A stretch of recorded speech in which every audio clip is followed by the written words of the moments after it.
Oy quyoshim, ular bor dunyoda egilmas boshim.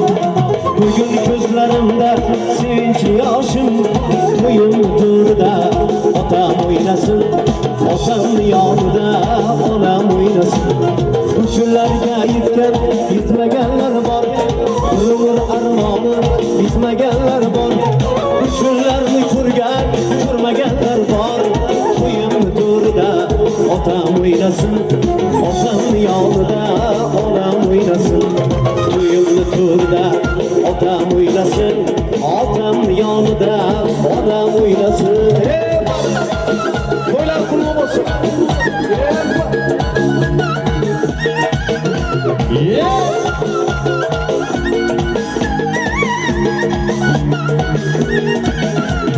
Mirzo Baxtiyorlik hayot sozidir, duoga farzand ilhom rozidir.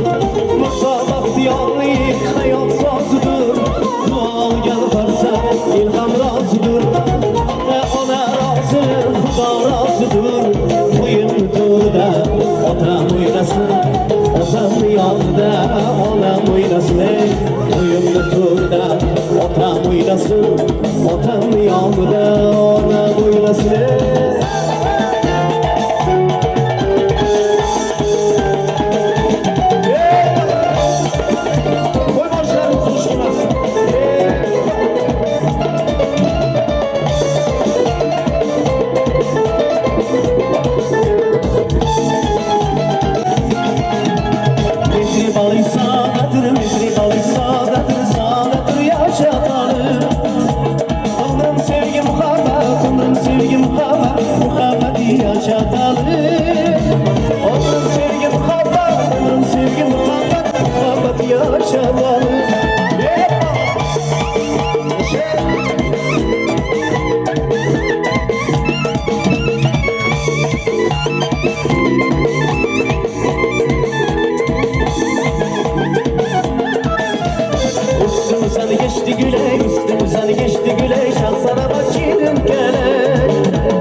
Dadası, olası, babası,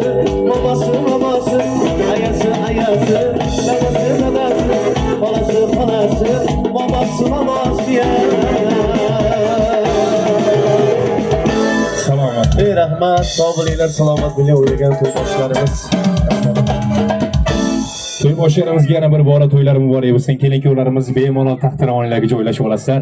Fayz oqshomimiz, go'zal kechamiz, chiroyli tilaklar hamrohligida davom ettiramiz. Kelin-kuyovlarimizni baxtli onlari bilan, unutilmas kunlari bilan tabriklash uchun so'z navbatlariga esa bugungi baxtli onlarga guvohlik qilayotgan hurmatli svidetlarimiz davramizni badiiy markazlari tomon chorlaymiz. Ilk